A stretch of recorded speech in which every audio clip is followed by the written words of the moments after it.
In the last video, I played 9 holes with the Pinhawk single length irons, and in this video, I'm going to go over the data, the numbers, and tell you my final thoughts on these single length irons. In my Takomo 201s and the Tacoma 101s that I played, I have a KBS Toralite shaft. In the Pinhawk, there's a Dynamic Gold 105. So these are similarly weighted shafts. I kind of found it pretty interesting because these Pinhawks are made to be a game improvement iron. They're definitely not the chunkiest irons that I've seen. They're not sleek like the 201s, but if you compare them to the 101s, not a huge amount of difference. I did find the ball flight pretty interesting, and let me just show you a couple things. I have the 7 iron of the Pinhawk, and I have my current 201 and the Tacoma 101. Drop down in the comment section if you guys want a comparison of the Tacoma 201 to the 101. So let me start out with the 7 iron of the 201. And I'm just going to hit a few shots to give you a little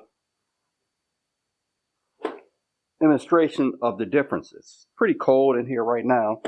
Got 7 iron. I got the green set at 135.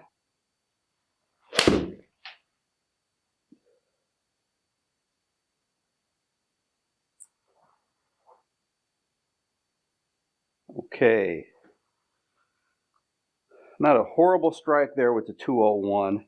See the 6,200 spin rate, 22 launch, 131 carry. Hit another 201.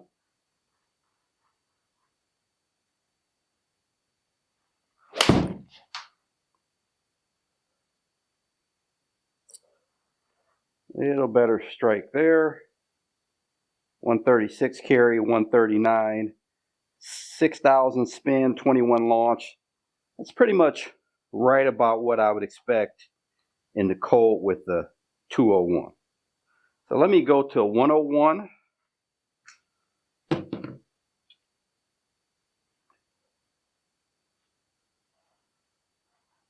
Okay, we see 100 ball speed.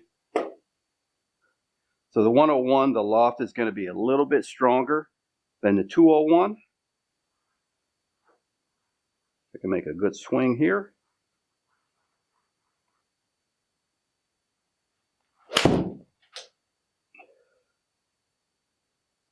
A good strike there.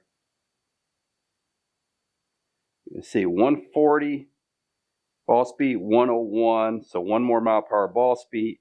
Launched a little lower, 5,200 spin. So about 1,000 less spin with that 7 iron.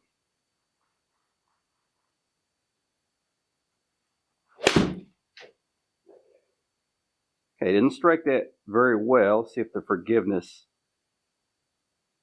helps me a little there. See the spin is down 4,400. A little heavy. 1 more 101.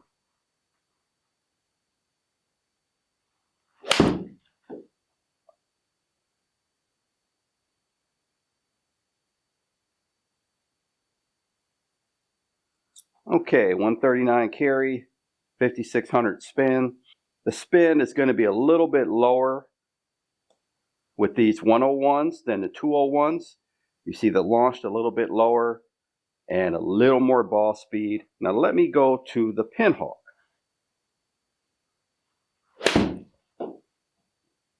Okay, I hit that a little heavy, very high, 126 carry, spin 5,800. See if we can get one solid.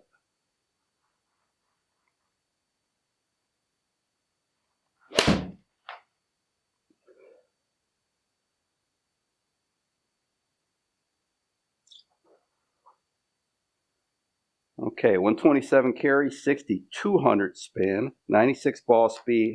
So one thing I noticed, the Pinhawk, they have larger gaps in the lofts. So this 7 iron loft is going to be more of traditional lofts. My 101s are strong lofted clubs.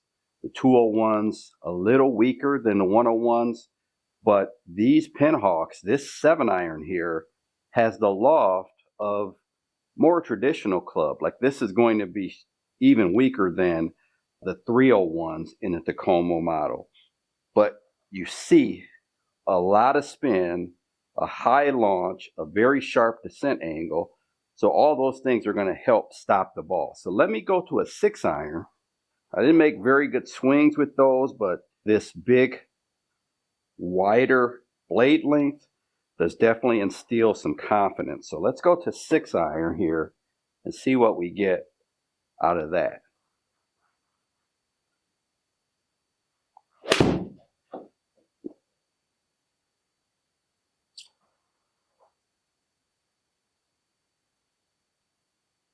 Spins a little bit lower there, but the 6 is more in line with the 7 in my 101 set because of the weaker loss. 100 ball speed. Let's hit another 6.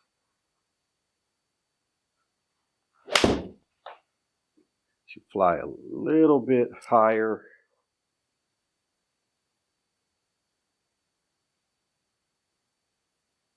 For a 6-iron 5400 spin, that's a pretty good number for me. Overall, feels like a pretty forgiving club. See if I can hit a little draw with it. Little heavy.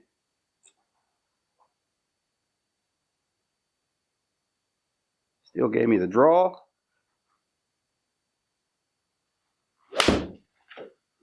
Pretty solid there. Kind of hanging on straight. A little bit of a draw. So first, let me go over some of the negatives. First of all, some people may have a little trouble getting used to clubs that are the same length, especially if you're like me, you've been playing traditional clubs almost 40 years now. Having a sand wedge and an A wedge and a pitching wedge that are that much longer than traditional may take a little getting used to. The other thing, the lofts are a little weaker. You're not going to expect to hit that 7-iron quite as far as you hit your game improvement 7-iron. You can get the Pinhawk adjusted lengthwise. You could actually get all of your clubs at 38 inches instead of 37 inches. And probably the last negative that I could think of is this is a little thicker top line. It's not like the thickest that I've seen. So if you like a nice sleek top line, then it's not going to be the club for you. What are some of the positives? The first one is forgiveness. When I was on the course, I felt like these clubs were extremely forgiving. Indoors, I was hitting shots, and I felt like the mishits were just going to go pretty good. Another positive is the gapping. They made wider gaps in lofts to make up for the length that's all the same throughout the set. So I think they did a pretty good job with the gapping. When I was hitting the clubs, I felt like there wasn't any overlap, that I could hit each iron and get 8 to 10 yards difference between clubs. Another benefit is the softer landing. When I played the 9 holes, I hit 1 or 2 5-irons and a couple 6-irons that didn't really roll out as much as I would expect from a 5-iron. So I think you're going to get some pretty good descent angle, some good soft landings, and as we can see from what I did indoors, some pretty high spin rates to help that ball stop. So another positive is you have the same swing weight, you have the same length, so you can make the same swing with the same swing plane. And I think that's the person that this is geared for. It does definitely simplify the game of golf. And the last positive, say you struggle with a 4-iron, they also make a 4 hybrid that's the same length as your 4-iron. So you could switch the 4-iron out and go to a hybrid and have the same length, same swing plane, just like with the irons. So guys, this is a topic that was brought up on, I believe, the first live that I ever did. So make sure to keep dropping down in the comment section. I have a lot of reviews on the way. I have quite a few strategy videos on the way, including a strategy video specifically geared towards senior golfers. Perfect. Till next time, Mr. Short Hitter, out. 5 holes to go, just play 13.